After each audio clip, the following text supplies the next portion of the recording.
हर हर महादेव।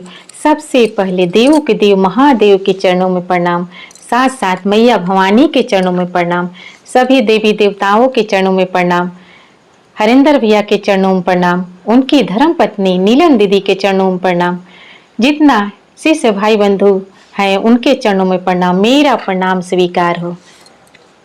आज अपने चैनल पर जो भजन लेकर आई हूँ शिव चर्चा भजन भोजपुरी में है। लास्ट तक आप लोग देखिएगा, बहुत ही अच्छा है, बहुत ही प्यारा है। अच्छा लगेगा तो कमेंट में हर हर महादेव जरूर लिखिएगा और शेयर भी कीजिएगा। और अगर मेरे चैनल पर आप लोग नए होंगे तो बेल आइकन को प्रेस कर दीजिएगा ताकि मेरे नए नए वीडियो का नोटिफिकेशन आप लोग के पास तुरंत चला जाए। देवघर नगरिया में एके गो मंदिलवा जिला हिलौले बा।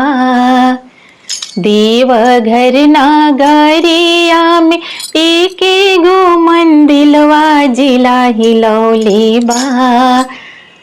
शिव गुरु के रूपवाया नमोल जिला हिलौले बा। शिव गुरु के रूपवाया नमोल जिला हिलौले बा। शिव गुरु के माथावा पर बड़े बड़े जटवा जिला हिलौले बा। बड़े बड़े जटवा जिला हिलौले बा।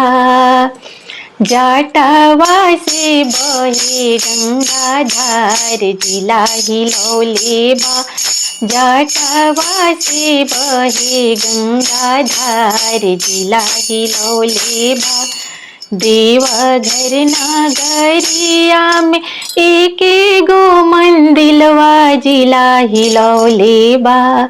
जिला हिलौले बा।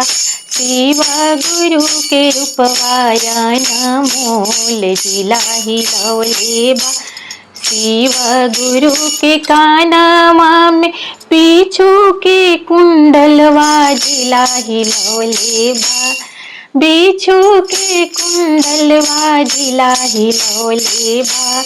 गलवा में सरप के हार जिला हिलौले बा। गलवा में नागवा के हार जिला हिलौले बा। देवघर नगरिया में एके गो मंदिलवा जिला हिलौले बा। जिला हिलौले बा। शिव गुरु के रूपवाया नमोल जिला हिलौले बा। शिव गुरु के रूपवाया नमोल जिला हिलौले बा। शिव गुरु के हाथवा में त्रिशूल डमरुआ जिला हिलौले बा। जिला हिलौले बा। शिव गुरु के हाथवा में त्रिशूल डमरुआ जिला हिलौले बा। डमरू बाजेला डामाडम जिला हिलौले बा। डमरू बाजेला डामाडम जिला हिलौले बा। शिव गुरु के कमरा में मिर्गा के छलवा जिला हिलौले बा। जिला हिलौले बा। मिर्गा के छलवा जिला हिलौले बा। जिला हिलौले बा। बादशाह चलेला शाना शान जिला हिलौले बा।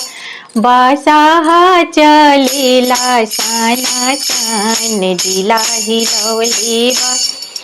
देवघर नगरिया में एके गो मंदिलवा जिला हिलौले बा। जिला हिलौले बा।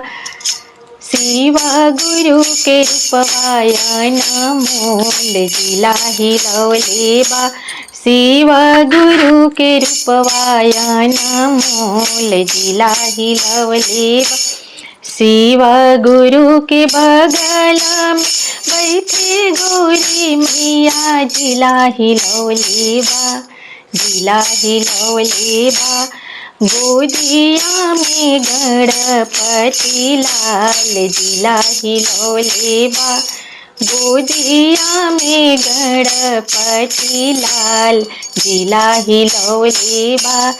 पहिला में दाया मांगे दूसरे में चर्चा जिला हिलौले बा।